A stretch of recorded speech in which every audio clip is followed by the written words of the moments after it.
ये कहानी अमरपुर नामक गांव में रहने वाले एक बहुत ही धूर्त और मक्कार ठग जग्गू की है।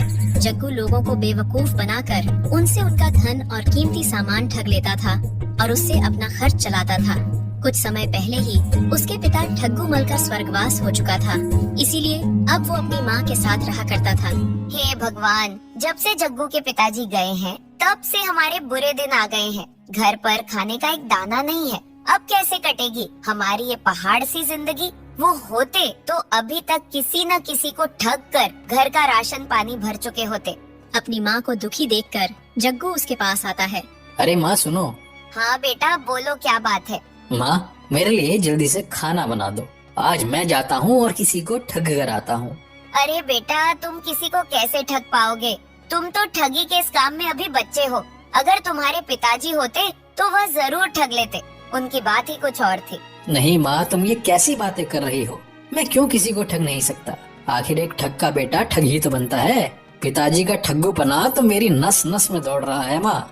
बस तुम जल्दी से मेरे लिए खाना बना दो, आज मैं शहर की तरफ जाऊंगा। ठीक है बेटा। कुछ देर में जग्गू खाना खाता है और महंगे महंगे कपड़े पहनकर तैयार हो जाता है, जिसे देखकर ये लगे कि वो कोई बड़ा धनी व्यापारी है। और फिर वो घर से निकल पड़ता है। काफी दूर चलते चलते वो एक गांव के नजदीक पहुंचता है, जहां दो ठग एक पेड़ के नीचे बैठे बातें कर रहे होते हैं। अरे भाई मंगू, बहुत दिन हो गए भाई किसी को ठगे हुए। ऐसे लग रहा है जैसे अपने दिमाग को धीरे धीरे जंग लग रहा है, क्यों? हाँ भाई मंगू, बिल्कुल ठीक कह रहे हो, पर ये लक्षण ठीक नहीं है अपने धंधे के लिए। और वैसे भी अब तो हमारे पास ठगी के सारे पैसे भी खत्म हो चुके हैं। ऐसे कब तक बैठेंगे? कुछ ना कुछ तो करना पड़ेगा ना भाई। ठीक है, चलो आज किसी सेठ को ठगते हैं।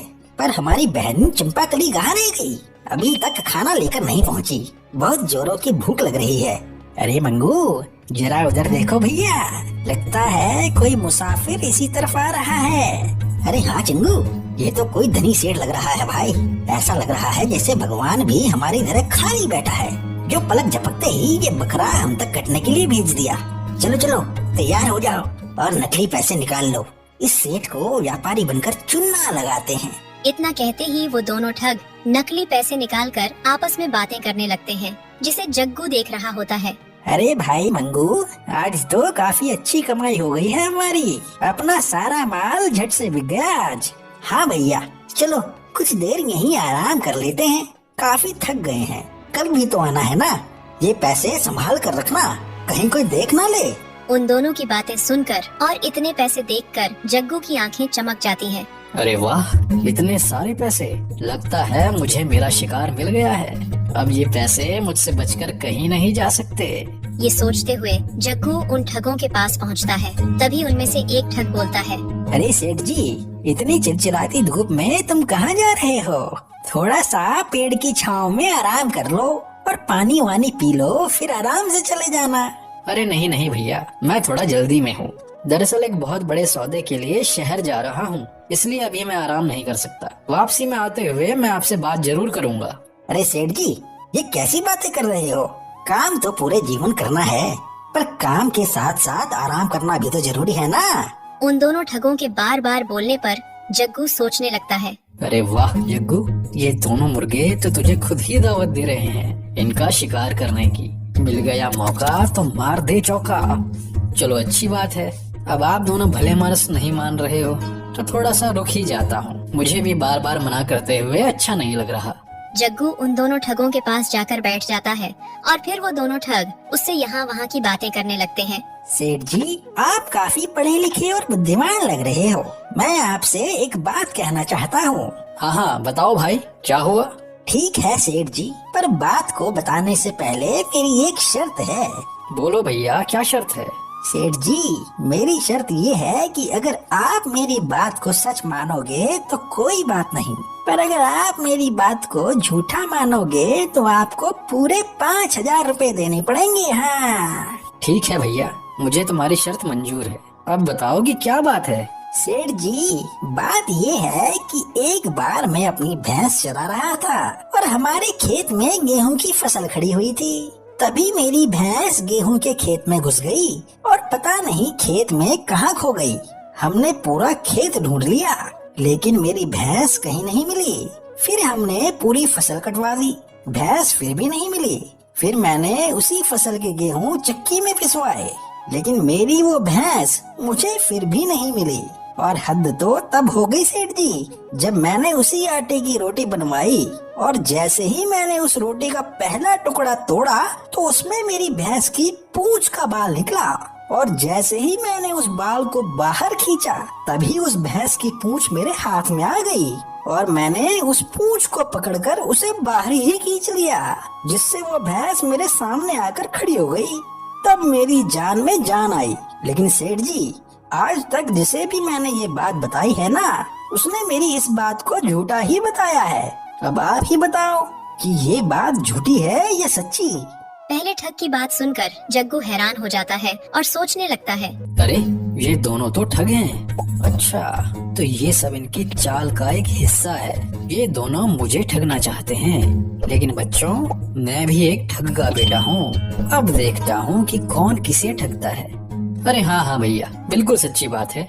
कभी कभी ऐसी घटनाएं हो जाती हैं, सबके साथ हो जाती हैं। मेरे साथ खुद कई बार ऐसी घटनाएं हो गई हैं। अब मैं तुम्हें क्या ही बताऊं। एकदम ताजा तरीन घटना तो आज सुबह सुबह ही मेरे साथ घट गई है। हैं? क्या बात कर रहे हो सेठ जी? आपके साथ ऐसी क्या घटना हो गई? अरे भैया, मैं भी अपनी बात ऐसे ही थोड़ी बताऊंगा। मेरी भी एक शर्त है। हाँ, बोलिए सेठ जी, आपकी क्या शर्त है? हम आपकी शर्त मानने के लिए तैयार हैं। बहुत अच्छी बात है। शर्त तो मेरी भी वही है कि अगर तुम लोग मेरी बात को झूठा मानोगे तो तुम दोनों को मुझे 5-5 हजार रुपए देने पड़ेंगे, और अगर सच मानोगे तो कोई बात नहीं। हाँ ठीक है सेठ जी, हमें तुम्हारी शर्त मंजूर है। बताओ क्या बात थी? अरे भैया, क्या बताऊं। आज जब मैं तैयार होकर सुबह काम के लिए निकलने वाला था ना, तभी मेरी घरवाली ने कुछ सुंदर सुंदर पकवान बना दिए और वह कह रही थी कि पकवान खाकर ही जाना। लेकिन मुझे अपने काम की ज्यादा जल्दी थी तो मैं पकवान खाए बिना ही आ गया। लेकिन मेरी धर्मपत्नी मुझसे इतना प्रेम करती है कि वह पकवान लेकर मेरे पीछे पीछे यहाँ तक आ रही है। लेकिन सेठ जी, आपकी सेठानी जी तो कहीं नजर ही नहीं आ रही हैं। अरे भैया, यहाँ नहीं, उधर देखो, उधर वो रही, वो मेरी सेठानी ही आ रही है। अरे मंगू, ये तो हमारी बहन चंपाकली आ रही है। ये सेठ तो हमसे भी बड़ा ठग है। अब क्या करें भाई? अगर हमने इसकी बात को झूठ कहा तो हम दोनों को इसे 5-5 हजार रुपए देने पड़ेंगे, और अगर सच कहा तो ये हमारी बहन को अपनी बीवी बताकर ले जाएगा। भैया मेरी मानो तो हम इसकी बात को सच ही मान जाते हैं और अपनी बहन चंपाकली को इस सेठ के घर भेज देते हैं। वैसे भी हमें आज नहीं तो कल अपनी बहन का विवाह तो करना ही था ना। अपना ये काम बिना एक पैसा खर्च किए हो रहा है, अपना तो फायदा ही है भाई। वैसे भी ये सेठ अपनी बहन को खुश ही रखेगा। इतना पैसे वाला जो है, हम अपनी बहन को इस सेठ के साथ ही भेज देते हैं। सेठ के घर में जितना भी माल होगा वो सब हमारी बहन कुछ दिनों में लेकर भाग ही आएगी। तभी उन दोनों ठगों की बहन चंपाकली उनके पास पहुंच जाती है, जिसे देखकर जग्गू बोल पड़ता है।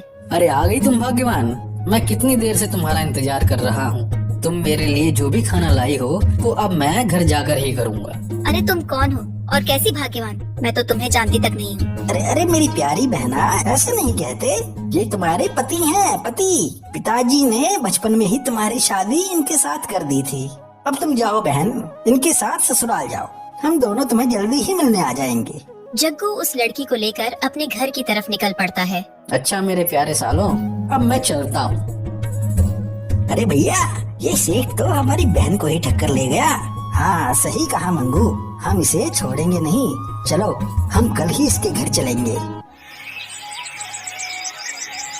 अगले ही दिन वो दोनों ठग अपनी बहन को लेने के लिए जग्गू के घर की तरफ निकल पड़ते हैं और कुछ देर में वहाँ पहुँच जाते हैं। अरे भैया, आ गए आप लोग? हाँ बहन। अरे भाई मंगू, ये जो हमारा जीजा बन के बैठा है, ये तो कहीं से भी कोई सेठ नहीं लग रहा है। ये तो किसी गरीब का घर लगता है। सही कहा भाई, ये तो हमसे भी गया गुजरा है। इस आदमी ने हमसे हमारी बहन को ठगा है। हम इसे छोड़ेंगे तो नहीं। इसे आज रात को मजा पहले एक राज्य में एक सुंदर राजकुमारी थी जिसका नाम रत्नप्रिया था। लेकिन किसी को नहीं पता था कि वह वास्तव में एक पिशाचिनी थी। हर पूर्णिमा की रात वह अपनी असली भयानक रूप में बदल जाती और महल के किसी नौकर को गायब कर देती। राज्य के लोग इस रहस्य से अनजान थे, लेकिन एक दिन एक बुद्धिमान युवा राजकुमार वीरभान उस राज्य में आया। उसने महसूस किया कि कुछ अजीब हो रहा है। जिज्ञासा के कारण वह पूर्णिमा की रात महल में छिपकर देखने लगा। उसने देखा कि राजकुमारी एक डरावनी पिशाचिनी में बदल गई और एक नौकर को पकड़ लिया। वीरभान ने एक तांत्रिक से मदद मांगी। तांत्रिक ने एक विशेष मंत्र दिया और बताया कि अगर राजकुमारी के सिर पर पवित्र जल डाला जाए तो वह अपने श्राप से मुक्त हो सकती है। अगली पूर्णिमा की रात वीरभान ने हिम्मत जुटाई और मंत्रोच्चार करते हुए राजकुमारी पर पवित्र जल डाल दिया। क्षण भर में राजकुमारी का श्राप टूट गया और वह फिर से सामान्य हो गई। खुशी से भरकर उसने वीरभान को धन्यवाद दिया। राजा ने वीरभान को अपना दामाद बना लिया और पूरे राज्य में उत्सव मनाया गया। शिक्षा, सच्चाई और साहस से हर बुरी शक्ति को हराया जा सकता है।